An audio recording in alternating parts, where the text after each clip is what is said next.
Welcome to சோலை சாய் சமையல். இன்றைய வீடியோவில் பாவக்காய் வறுவல் தான் செய்ய போகிறோம். பாவக்காய்னா குழந்தைங்க பெரியவங்க எல்லாருமே கசக்குதுன்னு சாப்பிட மாட்டாங்க. இந்த மாதிரி செஞ்சு கொடுத்தீங்கன்னா விரும்பி சாப்பிடுவாங்க. இந்த வீடியோவை கடைசி வரை ஸ்கிப் பண்ணாமல் பாருங்கள். வாங்க வீடியோக்குள்ளே போய் எப்படி செய்கிறதுன்னு பார்க்கலாம். இந்தளவு 2 பாவக்காய் எடுத்து நறுக்கி வச்சுருக்கிறேன்.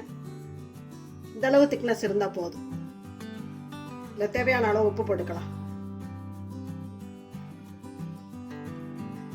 1 டேபிள் ஸ்பூன் கடலை மாவு, 1 table spoon cornflour,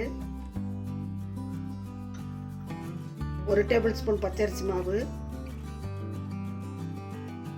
1 table spoon தனி மிளகாத்தூள், 1/4 டீஸ்பூன் கரம் மசாலா,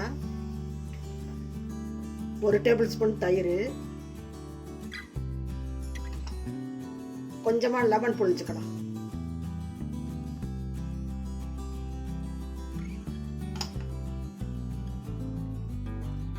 நல்லா பெசரிக்கலாம்.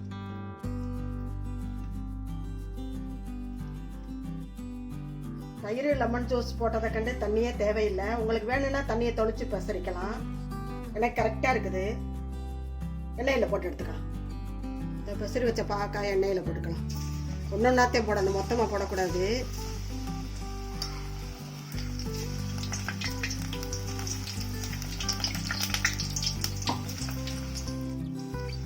எல்லாத்தையும் திருப்பி விட்டு வேக வச்சுக்கலாம்.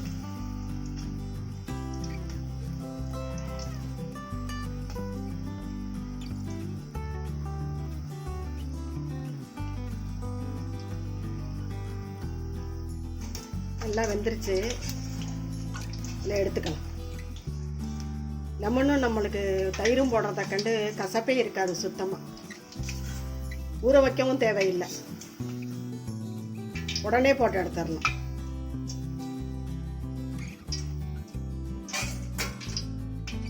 நல்லா மொறுமொறுன்னு வந்துருச்சு பாருங்க.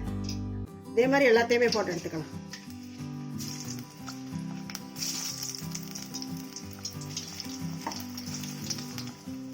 எல்லா பாவக்காயுமே போட்டு எடுத்துட்டோம். நல்லா கிறிஸ்பியாக வந்திருக்கு பாருங்க. மொறுமொறு நல்லா இருக்கு. நம்மளோட பாவக்காய் வறுவல் சூப்பராக ரெடி ஆயிடுச்சு பாருங்க. சீக்கிரமே இதே மாதிரி நீங்கள் செஞ்சு பாருங்கள். செஞ்சு பார்த்துட்டு எப்படி இருந்துச்சு உங்கள் கருத்துக்களை கமெண்ட்ஸில் சொல்லுங்கள். இந்த வீடியோ பிடிச்சிருந்தா லைக் பண்ணுங்கள், ஷேர் பண்ணுங்கள். நம்ம சேனலுக்கு மறக்காமல் சப்ஸ்கிரைப் பண்ணுங்கள். அப்படியே பக்கத்தில் இருக்க பெல் பட்டனை கிளிக் பண்ணிக்கோங்க. இப்போ தான் நம்ம போடுற வீடியோ எல்லாமே நோட்டிஃபிகேஷனில் வரும். நன்றி, வணக்கம். அடுத்த வீடியோவில் பார்க்கலாம்.